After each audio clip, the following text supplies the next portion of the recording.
Okay, so assalamu alaikum to everyone. Hope so. Am I audible and visible? Okay, आज का जो हमारा topic है वो है हमारे पास evidence of DNA as a heredity material. ठीक है, ये बहुत ही अच्छा टॉपिक है आप लोगों के, और बुक का आई थिंक सेकंड नंबर का टॉपिक है। हमने इंट्रोडक्शन इस चैप्टर का डिस्कस कर लिया है थोड़ा, एंड अब के हम बात करने वाले हैं evidence of DNA as a heredity material. ठीक है, इसमें हम बहुत इंपॉर्टेंट और इंटरेस्टिंग एक्सपेरिमेंट डिस्कस करेंगे। 4 से 5 एक्सपेरिमेंट, फ्रेडरिक ग्रिफ्थ के experiment and all the stuff like that. तो पूरा माइक्रो टू मैक्रो लेवल तक चीज़ों का एक्सप्लेनेशन होगा। सबसे पहले देखें evidence of DNA as a heredity material. देखें यस हमारे पास पहले ना साइंटिस्ट को ये पता नहीं था कि हमारे पास एक्चुअली में ये जो कैरेक्टर्स हैं जो पेरेंट टू ऑफस्प्रिंग ट्रांसफर होते हैं ना, ये कैसे ट्रांसफर होते हैं, इनके लिए कौन सी चीज़ रिस्पॉन्सिबल है। ठीक है, तो 1928 से लेके ऑनवर्ड 1952 तक कुछ एक्सपेरिमेंट्स हुए। ठीक है, 3-4 फेमस एक्सपेरिमेंट हुए, वो हम डिस्कस करेंगे यहाँ पे, जिन्होंने इस चीज़ को प्रूव किया कि डीएनए ही हमारे पास क्या है, हमारा जेनेटिक मटेरियल है, राइट, यानी कि हेरिडिटी मटेरियल है जो पेरेंट्स टू ऑफस्प्रिंग ट्रांसफर होता है। ओके, तो हम ये सारे एक्सपेरिमेंट डिटेल में डिस्कस करेंगे माइक्रो टू मैक्रो लेवल तक।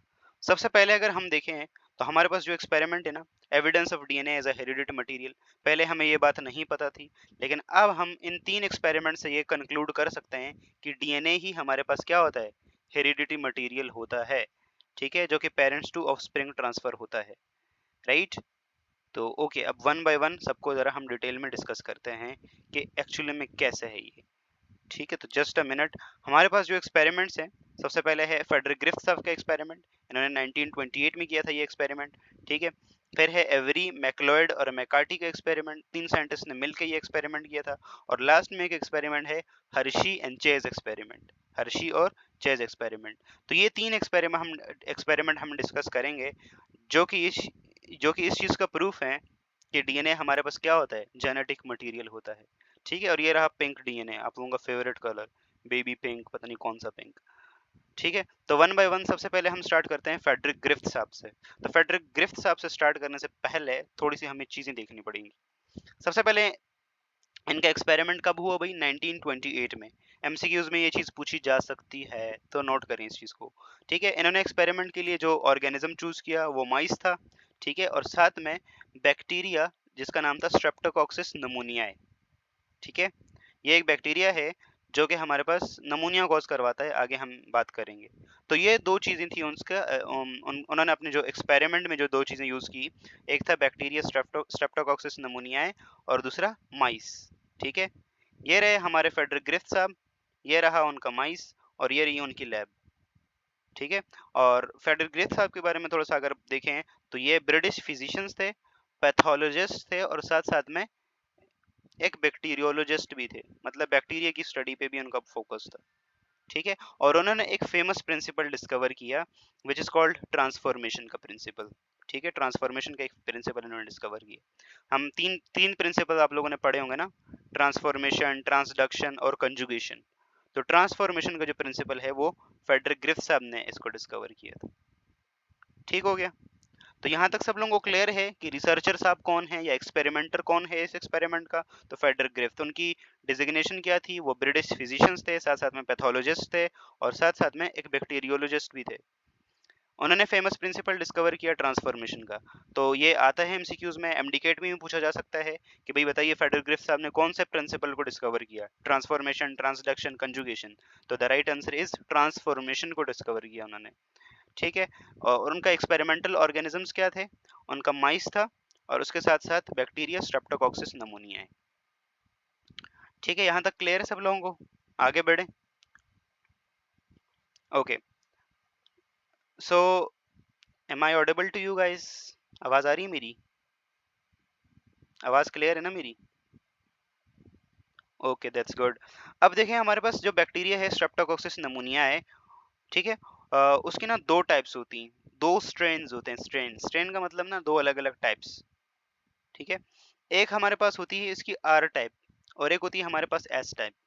पहले तो स्ट्रेप्टोकोकस नमूनियाई की बात करें तो स्ट्रेप्टो का मतलब क्या होता है? आप लोगों ने फर्स्ट ईयर में पढ़ा होगा। स्ट्रेप्टो का क्या मतलब होता है, स्टेफलो का क्या मतलब होता है, ये चीज पढ़ी होगी। स्ट्रेप्टो का मतलब क्या होता है? जो बैक्टीरिया चेन में ग्रो करते हैं, ठीक है। और कोकाई तो राउंड शेप के बैक्टीरिया होते हैं, ठीक है। राउंड शेप के बैक्टीरिया होते हैं। और ये बैक्टीरिया क्या करवाते हैं, ये कॉमनली लंग्स में क्या करवाते हैं, नमूनिया कॉज करवाते हैं, ठीक है। ये देखें शेप इसका इनका कुछ ऐसा होता है, शेप कुछ ऐसा होता है इनका। वालेकुम अस्सलाम गुलाम दस्तगीर, वेलकम। बहुत जल्दी आ गए आप। लाइट वाइट का बंदोबस्त करें या नजर आ रहा है आपको? वेलकम। ओके। राउंड शेप का होता है और साथ में ग्रो इन चेन्स, जैसे कि हमारे ग्रेप की चेन्स होती हैं उस तरह से ग्रो करता है। Most common cause of community acquired pneumonia. दो तरह का नमूनिया होता है, एक हॉस्पिटल एक्वायर्ड नमूनिया, जो अगर आप हॉस्पिटल जाते हैं तो वहां से होता है आपको, और एक होता है कम्युनिटी एक्वायर्ड नमूनिया, जो कम्युनिटी में लोगों को अगर है तो वहां से आपको ट्रांसफर हो गया, ठीक है। अब ये बैक्टीरिया मोस्ट कॉमनली क्या करवाता है, नमूनिया कॉज करवाता है। इसके दो स्ट्रेन होते हैं, दो टाइप्स होती हैं, एक आर टाइप और एक एस टाइप। जो आर टाइप होती है ना, इट इज नॉन वेरुलेंट, मतलब ये इन्फेक्शन नहीं करता, ठीक है, इन्फेक्शन कॉज नहीं करता ये। नॉन वेरुलेंट का मतलब खतरनाक नहीं होता। और जो इसकी एस टाइप होती है ना, वो वेरुलेंट होती है, वो खतरनाक होती है, वो डिजीज प्रोड्यूस करती है, स्ट्रेप्टोकोकस नमोनियाई की, ठीक है। अब हमारे पास जो आर टाइप है ना, तो आर टाइप क्या होती है, इसकी अपीयरेंस रफ होती है, ठीक है, रफ अपीयरेंस होती है, इसीलिए इसको हम बोलते हैं आर टाइप का बैक्टीरिया। रफ अपीयरेंस क्यों होती है, क्योंकि इसकी जो कॉलोनीज होती है ना बैक्टीरिया की, उसके सराउंडिंग में कैप्सूल की लेयर नहीं होती, ठीक है। जब कैप्सूल की लेयर नहीं होती, स्मूथ शाइनी शाइनी कैप्सूल की लेयर नहीं होती ना, तो ये बैक्टीरिया रफ रफ अपेयर होने लगता है, तो इसीलिए इसको हमने आर टाइप का नाम दे दिया, ठीक है। और दूसरा है हमारे पास एस टाइप, ठीक है। इसके पास कैप्सूल होता है, और कैप्सूल मतलब एक एक्स्ट्रा कवरिंग होती है बैक्टीरिया की मेम्ब्रेन में, जो कि उसको ना पैथोजेनिसिटी प्रोवाइड करती है, और साथ साथ में उसकी कॉलोनी को ना स्मूथ शाइनी बनाती है। जैसे कैट को आप लोगों ने अगर कैट की कमर पे हाथ लगाया हो तो वो कितनी स्मूथ होती है, तो इसी तरह से स्मूथ शाइनी कॉलोनी होती है। मतलब नॉट एग्जैक्टली कैट की तरह, लेकिन मैं आप लोगों को जस्ट एक एनोलॉजी के थ्रू समझाने की कोशिश कर रहा हूँ, ठीक है। सब लोगों को क्लियर हो गया यहाँ तक? जो बैक्टीरिया स्ट्रेप्टोकोकस नमूनियाe है वो राउंड शेप का होता है, ठीक है, चेन में ये एग्जिस्ट करता है। कॉमन कॉज है किसकी, कम्युनिटी एक्वायर्ड नमूनिया की। इसके साथ साथ इसके दो टाइप्स होते हैं, एक आर टाइप और एक S type. S type virulent होता है, मतलब ये डिजीज प्रोड्यूस करेगा। आर टाइप नॉन वेरुलेंट होता sorry, R type non virulent होता है, डिजीज नहीं कर सकता। और एस टाइप डिजीज कॉज कराता है क्योंकि ये वेरुलेंट होता है, खतरनाक होता है, ठीक है। Got it? यहाँ तक क्लियर है सब लोगों को? यहाँ देखें, एस टाइप की कॉलोनीज ऐसे दिखती हैं हमें, स्मूथ एकदम। आर टाइप की कॉलोनीज ऐसी दिखती हैं, ठीक है। यस, एस टाइप खतरनाक होती है, खतरनाक। अब यहाँ देखें ना, इसने देखो इस वाले माइस को एस टाइप लगा ला, तो ये वाला माइस देखो मर गया। इस वाले माइस को क्या लगाया, इस वाले माइस को आर टाइप लगा रहा है, ये नहीं मरा। क्यों नहीं मरा, आगे डिस्कस करेंगे हम, ठीक है। कैप्सूल किस चीज का बना होता है? That's a very good question. ये आप लोगों ने फर्स्ट ईयर में पढ़ा भी होता है, कैप्सूल किस चीज से बनता है। तो बताएं किस चीज से बनता है कैप्सूल, कौन बताएगा? Yes, anyone? प्रोटीन से? नो, प्रोटीन से नहीं बना होता, नहीं। लेपोपॉलीसेकेराइड से बना होता है, लेपोपॉलीसेकेराइड, ठीक है। लिपिड और पॉलीसेकेराइड का कॉम्बिनेशन होता है, it's a lipopolysaccharide, you know, ठीक है। अब हम अपने एक्सपेरिमेंट की तरफ आते हैं, ओके। यहाँ पे आए जरा। सबसे पहले ग्रिफ्थ ने क्या किया, ग्रिफ्थ ने माइस लिए, और ग्रिफ्थ ने क्या किया, जो एस टाइप के बैक्टीरिया थे ना वो माइस को लगा दिए, ठीक है। अब S type as we all know कि वेरुलेंट है, मतलब ये डिजीज प्रोड्यूस करेगा, डिजीज के सिम्टम्स आएंगे, और माइस बेचारा इन्ना लिल्लाहि व इन्ना इलैहि राजिऊन, मर जाएगा। आर टाइप, आर टाइप को इसने लगाया, देखा। अब आर टाइप हमारे पास नॉन वेरुलेंट है, तो माइस के ऊपर कोई फर्क नहीं पड़ा, ठीक है। माइस जिंदा रहा, खेलता रहा, कूदता रहा, ठीक हो गया। तो माइस जिंदा है बिल्कुल। और ये चीज हम एज एक्सपेक्टेड थी, मतलब हमें पता है एस टाइप डिजीज प्रोड्यूस करेगा, ठीक है, डिजीज प्रोड्यूस करेगा, ठीक है, और हमें ये पता है कि आर टाइप नॉन वेरुलेंट है और ये बैक्टीरिया जो माइस को मारेगा नहीं, ठीक है। तो ये अंडरस्टूड बात थी, ठीक है भाई, चलें, फेडरिक ग्रिफ साहब ने ऐसा किया। बाद में उन्होंने क्या किया, बाद में उन्होंने ना एस टाइप को हीट किया, हीटेड एस टाइप्स। जी जी, अपलोड होगा, डेफिनेटली अपलोड होगा जीनत, होगा अपलोड। माइस को क्या लगाया, माइस को मुक्का लगाया, मुक्का नहीं लगा, ये बैक्टीरिया का इंजेक्शन लगवाया ना। एस टाइप का जो स्ट्रेन है ठीक है, गॉट इट, ओके। तो पहले दो वाले एक्सपेरिमेंट में जैसे एक्सपेक्टेड रिजल्ट था वैसे ही हुआ। फिर फेडरर ग्रिफ्थ ने क्या किया कि आर टाइप को भी हीट किया, एस टाइप को भी हीट किया। अब आर टाइप एस टाइप को जब हीट किया तो उन्होंने लगाया जब, तो माइस क्या हुआ, माइस को क्या हुआ, माइस जिंदा रहा, ठीक है, क्योंकि उसने एस टाइप को हीट किया। आपको पता है हीटिंग से बैक्टीरिया मर जाता है, क्योंकि उसकी प्रोटीन सारी कोएगुलेट हो जाती है ना, कोएगुलेशन का प्रिंसिपल। जैसे मतलब आप लोग मिल्क की पेस्चराइजेशन करते हैं, 72 डिग्री सेल्सियस तक लेके जाते हैं फॉर 15 सेकेंड, तो मिल्क में सारे जो बैक्टीरिया वगैरह होते हैं वो मर जाते हैं, ठीक है। सिमिलरली आप कहते हैं ना वाटर बॉईल करके पिएं, तो उसमें जितने भी माइक्रोब्स हैं वो ताकि मर जाएं। तो सिमिलरली यहाँ पे भी फेडरिक ग्रिफ्थ साहब ने यही किया, एस टाइप को हीट किया और एज एक्सपेक्टेड रिजल्ट। अब हीट किया तो आपको पता है बैक्टीरिया मर गया होगा एस टाइप का, तो वो वो वेरुलेंट नहीं रहा। अब वेरुलेंट नहीं रहा तो अब इसको जब लगाएंगे बैक्टीरिया को, सॉरी माउस को जब लगाएंगे तो माइस जिंदा रहा, ठीक है, क्योंकि बैक्टीरिया मर गया था। सिमिलरली आर टाइप को हीट करेंगे, आर टाइप को हीटेड आर टाइप को लगाएंगे तो उससे क्या फर्क पड़ेगा, ये चीज़ यहाँ पे एक्सप्लेन नहीं की गई, लेकिन वो भी उन्होंने किया था उन्होंने एक्सपेरिमेंट में। यस, अगर आर टाइप को लगाएंगे हीटेड आर टाइप तो क्या होगा, सिर्फ अकेले में, दोनों के साथ मिला के नहीं। Yes, Haniya Nasir Khan, welcome welcome to the Noon Academy. कुछ नहीं होगा, यस डेफिनेटली कुछ नहीं होगा। आर टाइप वैसे ही नॉन वेरुलेंट है, डिजीज नहीं प्रोड्यूस करता, ऊपर से आपने उसको हीट भी कर दिया तो वो बैक्टीरिया मर ही जाएगा, तो माइस फिर से जिंदा रहेगा, कोई उसको कुछ फर्क नहीं पड़ेगा। अब जरा आइए इस सिनेरियो पे, उन्होंने क्या किया, उन्होंने एक स्ट्रेंज चीज की। उन्होंने ये किया कि जो आर टाइप के है ना, वो तो वैसे ही आपको पता है क्या है, रफ है, ठीक है, तो और नॉन वेरुलेंट, वो डिजीज प्रोड्यूस नहीं कर सकते, ठीक है, डिजीज प्रोड्यूस नहीं कर सकते, तो इसलिए वो क्या है, जो लिविंग आर टाइप के हैं स्ट्रेन हैं, वो डिजीज प्रोड्यूस नहीं कर सकते। तो उन्होंने क्या किया, उसको ऐसे ही मतलब हीट वीट कुछ नहीं किया, लिविंग फॉर्म में ही लगा दिया। और उसने क्या किया, जो डेड एस टाइप का स्ट्रेन था ना, उसको हीट करके लगाया। तो अब एक्सपेक्टेड रिजल्ट क्या होना चाहिए, आर टाइप मरा हुआ है, सॉरी एस टाइप मरा हुआ है मतलब डेड है, और आर टाइप आपको पता है नॉन वेरुलेंट है, तो रिजल्ट क्या होना चाहिए, माइस को मरना चाहिए, नहीं मरना चाहिए। यस, हरी अप, जल्दी बताएं, मेक इट फास्ट, जल्दी से बताएं। जिंदा रहना चाहिए, वेरी गुड। लेकिन इंटरेस्टिंगली यहाँ पे माइस, माइस को जरा देखें, इसको इन्ना लिल्लाहि व इन्ना इलैहि राजिऊन, मरना क्यों चाहिए,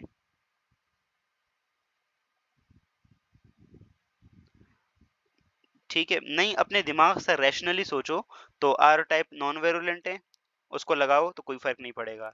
एस टाइप क्या है, वेरुलेंट है, लेकिन उसको उसको डेड कर दिया है। देखो पहले जैसे हमने इधर हीट करके वो कर दिया था, डेड कर दिया था, तो इधर बैक्टीरिया नहीं मरा, इधर माइस नहीं मरा था, तो इधर भी नहीं मरना चाहिए, क्योंकि लिविंग आर टाइप जो है वो नॉन वेरुलेंट है, और डेड एस टाइप को हमने वैसे ही वो कर दिया था, जिंदा रहना चाहिए अगर रैशनली हम सोचें तो। लेकिन हुआ क्या है, इसका ऑपोजिट, माइस मर गया, इन्ना लिल्लाहि व इन्ना इलैहि राजिऊन। अब इसकी फैमिली बैठ के रो रही थी, इसके कफन दफन का बंदोबस्त कर रही थी, ठीक है। तो अब ये क्यों क्यों हुआ ऐसा, ये अनएक्सपेक्टेड रिजल्ट कैसे आया। तो फेडरर ग्रिफ्थ से आपने कुछ फिर बताया उसके बाद, यहाँ पे जस्ट आए, ठीक है, यस यहाँ पे आए। फेडरर ग्रिफ्थ साहब को उस वक्त पे ना कुछ पता नहीं लगा कि एक्चुअली में हुआ क्या, ठीक है। फेडरर ग्रिफ्थ का कंक्लूजन ये था, ये देखें, Griffith concluded that the heat killed bacteria somehow converted into living virulent cell, a virulent cell to the virulent cell, and he called the, पता नहीं यार, मैं सिंपली समझाता हूँ आप लोगों को। देखो फेडरर ग्रिफ्थ साहब के पास ना उस वक्त कोई सेटिस्फैक्टरी एक्सप्लेनेशन नहीं थी, वो खुद शॉक हो गया था कि यार ये क्या हो गया, ठीक है। फेडरग्रिफ्ट ने एक चीज ये बताई कि भाई ये जो आर टाइप के है ना, आर टाइप के बैक्टीरिया, ये किसी टाइप से एस में कन्वर्ट हो गए। ठीक है, कैसे हो गए डोंट नो, उसे उनको ये प्रिंसिपल नहीं पता था उस टाइम पे। ठीक है, लेकिन लेटर ऑन बाकी रिसर्चर आए, बाकी चीजें देखी, और बाकी साइंटिस्ट ने ये देखा, तो उन्होंने जब ये चीज देखी ना, तो उन्होंने एक चीज डिस्कवर की, ट्रांसफॉर्मेशन का प्रिंसिपल। ठीक है, ट्रांसफॉर्मेशन का प्रिंसिपल। अब ये ट्रांसफॉर्मेशन का प्रिंसिपल क्या है, तो जस्ट इसको जरा देखिए। तो हमारे पास देखें यहाँ पे दो बैक्टीरिया हैं। ये हमारे पास अज्यूम करें दिस वन इज, ये एस टाइप का हीट किल्ड बैक्टीरिया है, और ये आर टाइप का जिसको हमें हीट नहीं किया वो वाला बैक्टीरिया है। अब आपको पता है, आप जब बैक्टीरिया को हीट करेंगे तो उसकी सराउंडिंग में जो भी उसकी लाइपोपॉलीसेकेराइड वाली लेयर है, जो भी उसकी पेप्टाइडोग्लाइकन है, जो भी है, सेल मेम्ब्रेन, सेल वॉल, सब रप्चर हो जाएगा, डैमेज हो जाएगा ना, और उसका जो जेनेटिक मटेरियल है वो क्या होगा, सराउंडिंग में फैलने लगेगा। ठीक है, सराउंडिंग में जाएगा। अब सराउंडिंग में जब जाएगा ना, तो करीब में कौन सा टाइप का बैक्टीरिया है, आर टाइप का बैक्टीरिया। ठीक है, और अब आर टाइप के बैक्टीरिया ने इस डीएनए को अपने अंदर ले लिया। ठीक है, और अपने अंदर लेने के बाद ये देखो, ये आर टाइप के बैक्टीरिया के अपने अपने अंदर क्या किया, एस टाइप का डीएनए ले लिया। जो रेड कलर का डीएनए या पिंक कलर का डीएनए वो इस एस टाइप वाले का है। तो अब क्या हो जाएगा, ये सारे जो इसके जो पैथोजेनिसिटी के कैरेक्टरिस्टिक्स थे वो इधर ट्रांसफर हो जाएंगे, और आर वाला ऑटोमेटिकली एस में ट्रांसफर हो जाएगा ना, डेफिनेटली हो जाएगा, क्योंकि जेनेटिक मटेरियल डीएनए तो आगे इसमें ट्रांसफर हो गया। तो जब ट्रांसफर हो गया तो ये भी एस टाइप का हो जाएगा। अब ये जब एस टाइप हो जाएगा तो अब माइस क्या होगा, मर जाएगा। ठीक है, तो यही है ट्रांसफॉर्मेशन का प्रिंसिपल। एक ऐसा प्रोसेस, जी डीएनए डिस्कवर हो चुका था। डीएनए तो कब डिस्कवर हुआ है, 18 कुछ कुछ में डिस्कवर हुआ है, 1868 के अंदर ही ऐसा कुछ डिस्कवर हुआ है डीएनए। फेडरिक मैक्सचर साहब ने डिस्कवर किया था। डीएनए बहुत पहले डिस्कवर हो गया है। ठीक है, और ये उन्होंने 1928 में एक्सपेरिमेंट किया था फ्रेडरिक ग्रिफ्थ ने। ठीक है, तो उससे काफी बाद का टाइम है ये। तो इसी से हमारे पास एक प्रिंसिपल हमारे पास आया, जिसे हम ट्रांसफॉर्मेशन का प्रिंसिपल कहते हैं। जब भी बैक्टीरिया मरता है ना, वो कहते हैं ना कि मरने से पहले आखिरी इच्छा, तो इस बैक्टीरिया की आखिरी इच्छा ये होती है कि भाई मेरी जो जनरेशन है या मेरी जो प्रॉपर्टीज है वो किसी और के अंदर चली जाए। ठीक है, ठीक ठीक हो गया। तो ये बैक्टीरिया क्या करता है, जैसे ही ये मरता है ना, तो अपना डीएनए ये सराउंडिंग में देता है, और सराउंडिंग में जो भी डीएनए, जो भी बैक्टीरिया होता है, वो उस डीएनए को ले लेता है, और वो ये इस उसी टाइप में के बैक्टीरिया में कन्वर्ट हो जाता है। इस प्रिंसिपल को हम ट्रांसफॉर्मेशन का प्रिंसिपल कहते हैं। ठीक है, देखें, the process of gene transfer by which some bacteria take up foreign genetic material, naked DNA from the environment. तो इसने देखो नेकेड डीएनए, ये नेकेड डीएनए है ना, तो सराउंडिंग में से ले लिया और एस टाइप में कन्वर्ट हो गया। यही है ट्रांसफॉर्मेशन का प्रिंसिपल। ठीक है, तो अब देखो, हमारे पास जो वेरोलेंसी थी या जो पैथोजेनिसिटी थी, वो डीएनए के ट्रांसफर होने से हुई ना, डीएनए इधर से इधर ट्रांसफर हुआ और इसमें पैथोजेनिसिटी आई और माइस मर गया। तो ये इस चीज का प्रूफ है कि डीएनए हमारे पास क्या होता है, जेनेटिक मटेरियल होता है। ठीक है, क्योंकि डीएनए के ट्रांसफर की वजह से वो कैरेक्टरिस्टिक ट्रांसफर हो रहे हैं ना, तो इसलिए डीएनए हमारे पास क्या है, एक एक यस क्या है डीएनए हमारे पास हेरिडिटी मटेरियल है या जेनेटिक मटेरियल है। ठीक हो गया। हाँ, बहुत इंटरेस्टिंग टाइमलाइंस हैं, आपको बताते चले हम। देखो, डीएनए डिस्कवर हुआ 1969-68 के आसपास। ठीक है, उसके बाद फिर 1928 में ये वाले एक्सपेरिमेंट्स हुए, 42 में भी एक्सपेरिमेंट्स हुए जो इसी चीज़ को प्रूव करते हैं। फिर 52 में लास्ट एक्सपेरिमेंट हुआ, उसने भी इसी चीज़ को 52 में सॉरी, और फिर 53 में 1953 में बहुत फेमस प्रिंसिपल आया, Watson and Crick model of DNA. उसके बाद तो बस डीएनए को चार चांद लग गए, और आगे फिर डेट्स आती रहती हैं, वो हम डिस्कस करेंगे इस चैप्टर में। लेकिन for a while these dates are important. तो फेडरिक ग्रिफ्थ का एक्सपेरिमेंट सबको समझ आ गया, इसमें कोई कंफ्यूजन,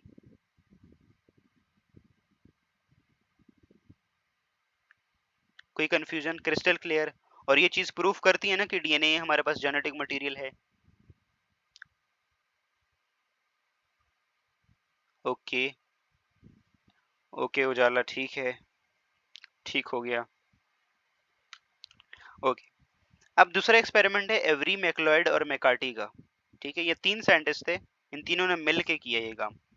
तो अब देखते हैं कि इन्होंने क्या काम किया। तो जस्ट ज़रा रुकें। हमारे पास यस इन्होंने क्या किया, इन्होंने ना सब कुछ सेम किया, वही जो फेडरिक ग्रिफ्थ के एक्सपेरिमेंट में था ना। अब फेडरिक ग्रिफ्थ ने उस वक्त तो कंक्लूजन ड्रॉ नहीं किया था ना कि भाई ये ऐसा हुआ।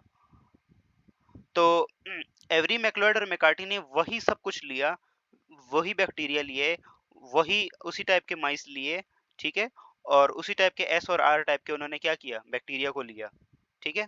बट उन्होंने क्या किया साथ साथ में, उन्होंने ना एक एडिशनल चीज की। उन्होंने ना बार बार क्या किया, जो एस टाइप के बैक्टीरिया है ना, उसमें से अलग अलग चीजें लगाई, डिफरेंट डिफरेंट एंजाइम्स लगाए। जैसे एक बार लगाया प्रोटीनेज एंजाइम, तो उसने सारे प्रोटीन को डाइजेस्ट कर दिया, ठीक है। फिर उन्होंने देखा कि क्या वो हुआ नहीं हुआ, ठीक है, माइस मरा नहीं मरा, ठीक है। फिर उन्होंने आरएनए डाला, आरएनएज एंजाइम। फिर उन्होंने डीएनएज एंजाइम डाला। तो ये सारा सारा सारा का सारा किया और फिर रिजल्ट ड्रॉ किया। अब देखें सबसे पहले क्या हुआ, यहाँ देखें। उन्होंने क्या किया, एस टाइप के बैक्टीरिया लिए, उस एस टाइप के बैक्टीरिया को क्या किया, सबसे पहले प्रोटीन के साथ ट्रीट, प्रोटीनेज एंजाइम के साथ ट्रीट किया। अब ये प्रोटीनेज एंजाइम क्या करेगा, ये सारे के सारे एस टाइप के जो बैक्टीरिया हैं उसमें जितनी भी प्रोटीन है ना, सारी की सारी प्रोटीन को डाइजेस्ट कर लेगा, ठीक है। अब सारी की सारी प्रोटीन को जब डाइजेस्ट कर लेगा, तो फिर कोई प्रोटीन नहीं बचेगी। अब फिर इन्होंने जब माइस में इस चीज को ट्रांसफर किया, तो आर टाइप के सेल्स क्या हुए, एस टाइप में कन्वर्ट हुए, और माइस में डिजीज के सिम्टम प्रोड्यूस हुए, माइस मारा, ठीक है।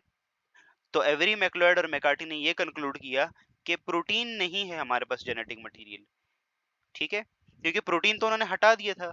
अगर प्रोटीन जेनेटिक मटेरियल होता, ठीक है, अगर प्रोटीन जेनेटिक मटेरियल होता, तो फिर क्या होता, फिर वो सेल में जो कैरेक्टरिस्टिक्स थे वो ट्रांसफर नहीं होने चाहिए थे, एस टाइप के बैक्टीरिया अपेयर नहीं होने चाहिए थे, और उसको मरना नहीं चाहिए था माइस को, लेकिन ऐसा नहीं हुआ, ठीक है।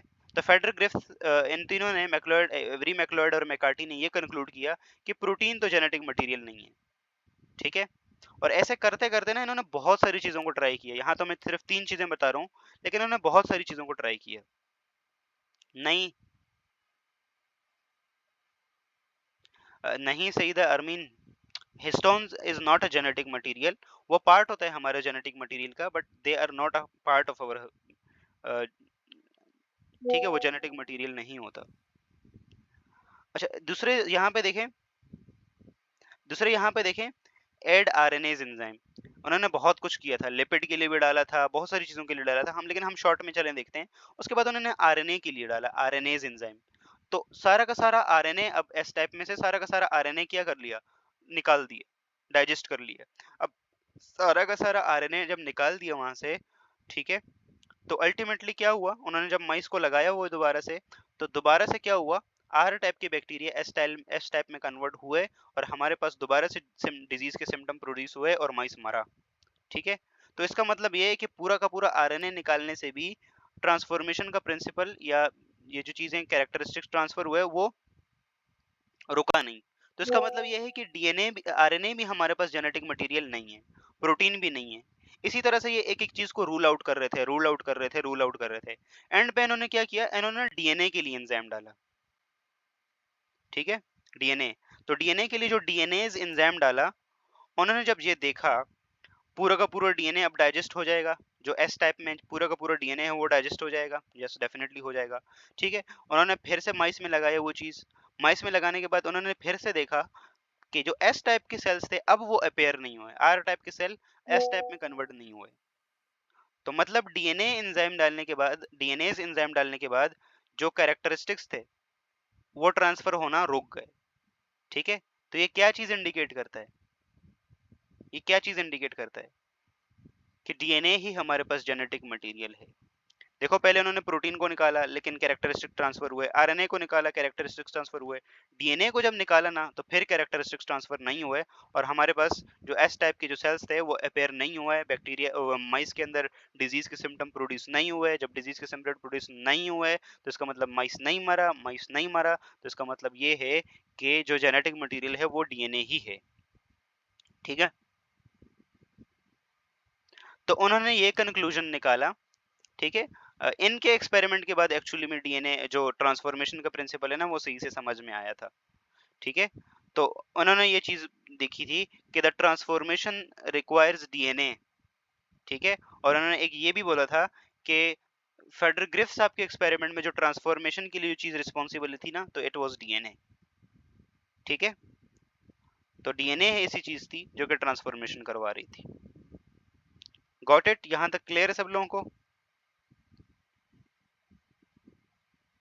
क्लियर है? अच्छा, कोई भी स्टडी जब करते हैं ना या रिसर्च करते हैं तो पहले एक ना साइंटिस्ट एक हाइपोथेसिस प्रपोज करते हैं।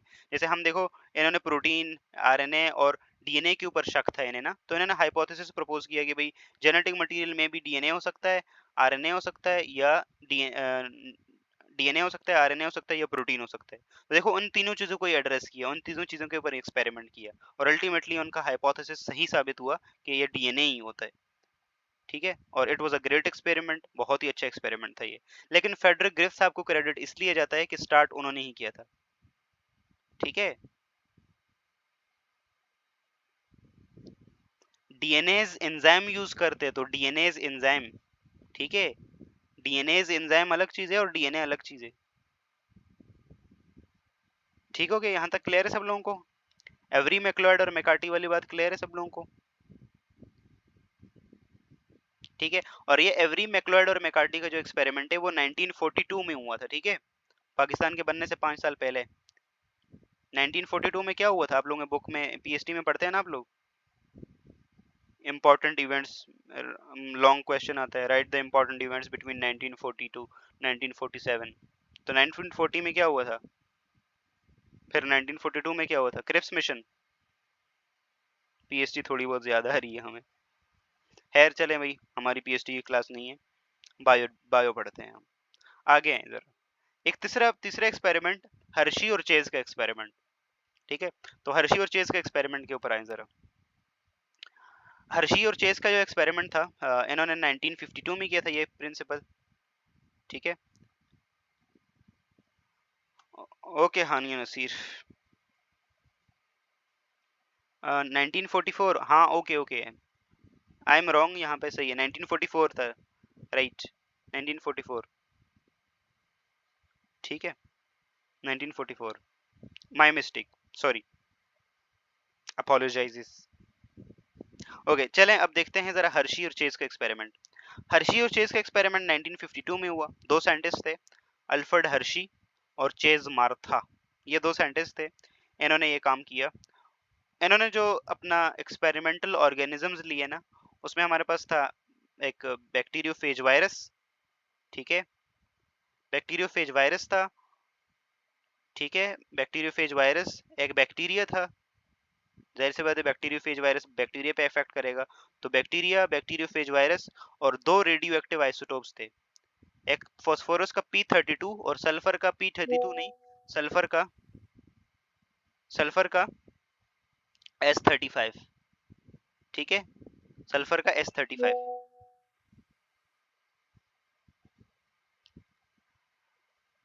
तो सल्फर का S35 एंड फास्फोरस का, और फास्फोरस का P32 लिया।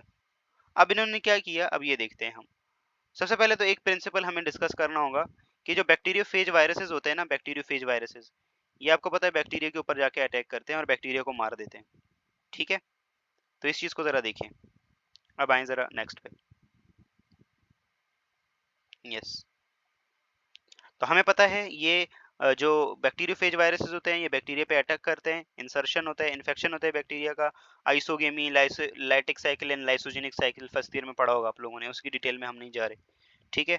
और अल्टीमेटली क्या होता है कि ये हमारे पास इसकी बहुत सारी कॉपीज बनती हैं और सेल अल्टीमेटली रप्चर हो जाता है, और इस तरह से हमारे पास क्या होता है, बैक्टीरिया की बहुत सारी कॉपीज बन गई, sorry not bacteria, bacteriophage virus, और हमारे पास ये मर जाता है। ये वाला वायरस का स्ट्रक्चर भी आप लोगों ने पढ़ा होगा कि ऊपर न्यूक्लियोकैप्सिड होता है, नीचे टेल फाइबर्स होते हैं, और यहाँ पे शीट होती है, एंड सो फोर्थ। इसकी डिटेल में भी मैं नहीं जाऊंगा। इसकी टेल में यहाँ पे एक एंजाइम होता है विच इज कॉल्ड लाइसोजाइम, जो कि बैक्टीरिया की सेल वॉल को डाइजेस्ट करने में हेल्प करता है, ठीक है। ये सारी चीजें आप लोगों ने पढ़ी होंगी, ठीक होगी। और टेल फाइबर उस बैक्टीरिया के साथ अटैचमेंट में हेल्प करते हैं। अब जरा आए, उन्होंने एक्सपेरिमेंट में क्या किया। उन्होंने सबसे पहले ना, आपको हमें पता है बैक्टीरिया का ये जो न्यूक्लियोकैप्सिड है, इसके अंदर डीएनए होता है और बाहर का जो कोट होता है रेड रेड वो प्रोटीन का होता है। ठीक है, ठीक हो गया। तो हमारे पास देखें यहाँ पे,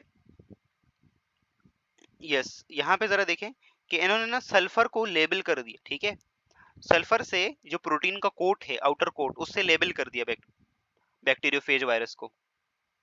ठीक है, जब सल्फर के रेडियो एक्टिव आइसोटोप से उन्होंने लेबल किया ना बाहर प्रोटीन के कोट को, उसके बाद उन्होंने बैक्टीरिया में इन्फेक्शन करवाया। जब इन्फेक्शन करवाया तो उन्होंने देखा कि डीएनए तो सेल के अंदर चला गया, लेकिन जो प्रोटीन थी वो सराउंडिंग में ही रही। मतलब जो रेडियो एक्टिविटी थी, हम ऐसे ही चेक करेंगे ना सल्फर की रेडियो एक्टिविटी, तो रेडियो एक्टिविटी सेल के अंदर से नहीं थी बल्कि सराउंडिंग में से थी। तो इसका मतलब क्या है कि प्रोटीन अंदर नहीं जाता, इन्फेक्शन कॉज करते वक्त प्रोटीन अंदर नहीं जाता। जब प्रोटीन अंदर नहीं जाता तो हमारे पास, यस, डिजीज कॉज नहीं कर सकता प्रोटीन, और प्रोटीन हमारे पास इस तरह से जेनेटिक मटेरियल भी नहीं है। ठीक हो गया, तो ये चीज कंफर्म हुई। इसके बाद उन्होंने क्या किया, उन्होंने ना फास्फोरस से डीएनए को लेबल कर दिया। हमें पता है ना डीएनए के अंदर फास्फोरस होता है, फास्फेट ग्रुप, और प्रोटीन्स के अंदर सल्फर होता है, जो सल्फर कंटेनिंग अमाइनो एसिड होते हैं। तो उन्होंने क्या किया, उन्होंने फास्फोरस से पूरे डीएनए को लेबल कर दिया। अब डीएनए को देखो लेबल कर दिया, उसके बाद जब उन्होंने इन्फेक्शन करवाया, ठीक है, इन्फेक्शन जब उन्होंने करवाया तो अब जो रेडियो एक्टिविटी थी ना वो सेल के अंदर थी। ठीक है, क्योंकि डीएनए को रेडियो एक्टिवली लेबल किया था ना, तो डीएनए तो सेल के अंदर जाता है। जब सेल के अंदर जाता है तो इसका मतलब ये हुआ कि डीएनए अंदर गया और प्रोटीन बाहर ही रहा, और जो रेडियो एक्टिविटी थी वो सेल के अंदर थी।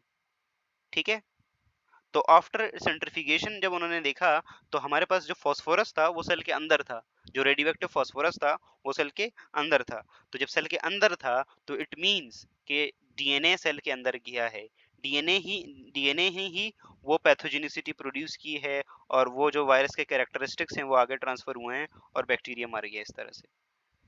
ठीक है, तो इस तरह से हमें ये पता चला कि भाई ये डीएनए ही जेनेटिक मटेरियल होता है, प्रोटीन नहीं होता। तो ये वाले भी ये भी एक्सपेरिमेंट है जी, डीएनए ही मुजरिम है, बिल्कुल बिल्कुल ऐसे ही हो जाला मुस्तफ़ा, हाँ करो।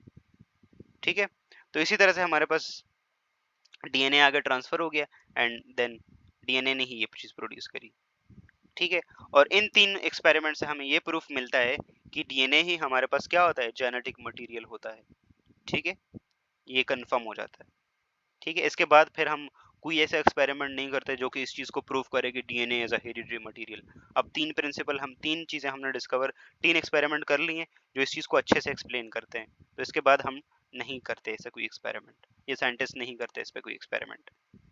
तो यहाँ तक तीनों एक्सपेरिमेंट सब लोगों को क्लियर हैं? तीनों एक्सपेरिमेंट्स सब लोगों को क्लियर हैं, क्रिस्टल क्लियर? कोई कंफ्यूजन है तो पूछ सकते हैं, एनी कंफ्यूजन?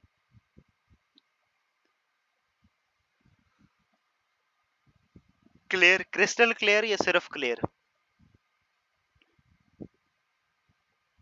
क्रिस्टल क्लियर होना चाहिए, ठीक है, क्लियर, क्लियर नहीं, सिर्फ क्रिस्टल क्लियर होना चाहिए। बैक्टीरिया वाला क्या समझ नहीं आया आपको? क्या चीज समझ नहीं आई?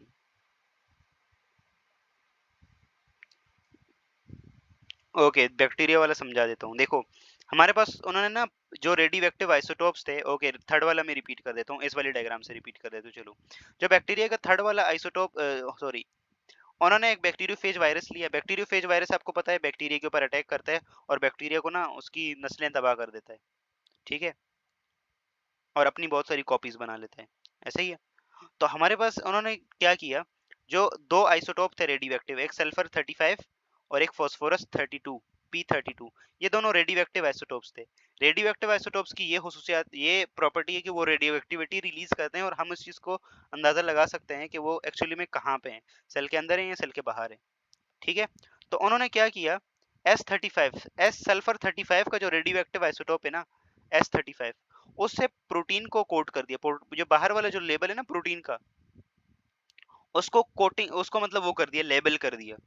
ठीक है, लेबल कैसे करेंगे भाई, इस वायरस, यहाँ पे ना वो S32 लेके आएंगे इस वायरस को, मतलब उस मीडियम में ग्रो करवाएंगे, तो ये वायरस ऑटोमेटिकली उसकी लेबलिंग हो जाएगी सल्फर 32 की।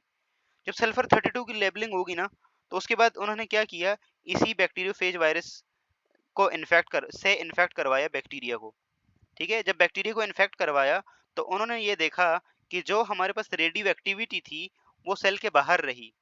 ठीक है, सेल के बाहर रही। तो रेडियो एक्टिविटी से हमने किस चीज को लेबल किया था, सल्फर S35 से हमने प्रोटीन कोड को लेबल किया था। तो अब प्रोटीन कोड बाहर रहा, मतलब रेडियो एक्टिविटी बाहर रही, तो इसका मतलब प्रोटीन कोड बाहर है। तो प्रोटीन कोड बाहर है तो इट मींस कि वो जेनेटिक मटेरियल नहीं है। ठीक है, इसके अगेंस्ट दूसरे एक्सपेरिमेंट में उन्होंने सल्फर फास्फोरस P32 लिया, और P32 से उन्होंने डीएनए को लेबल कर दिया। जब डीएनए को लेबल किया उन्होंने, देखो सेंटर में डीएनए नजर आ रहा होगा लेबल कर किया हुआ, तो जब डीएनए को लेबल किया, उन्होंने दोबारा से इन्फेक्ट करवाया बैक्टीरियोफेज वायरस से बैक्टीरिया को, और उन्होंने फिर देखा, तो जो रेडियो एक्टिविटी थी यानी कि S32 जो था, सॉरी फास्फोरस P32 जो था, वो सेल के अंदर गया। तो जब सेल के अंदर गया तो इट मींस के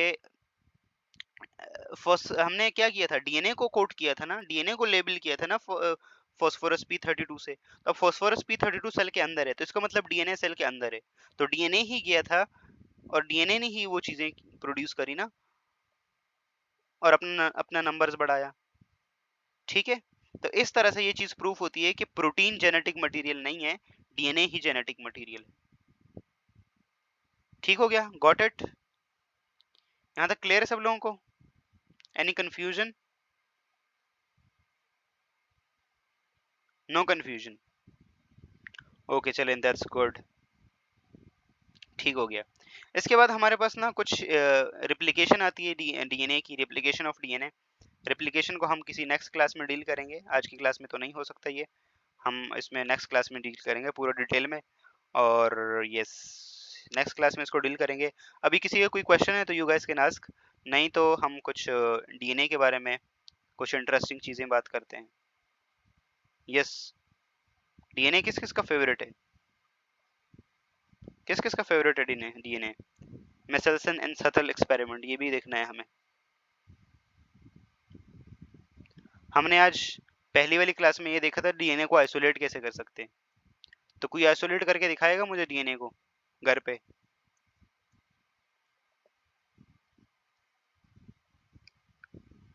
नहीं, अभी छुट्टी नहीं है, अभी 9 बजे तक का टाइम है, सॉरी 8 बजे तक का टाइम है, 10 मिनट है आप लोगों के पास। कोई क्वेश्चन है?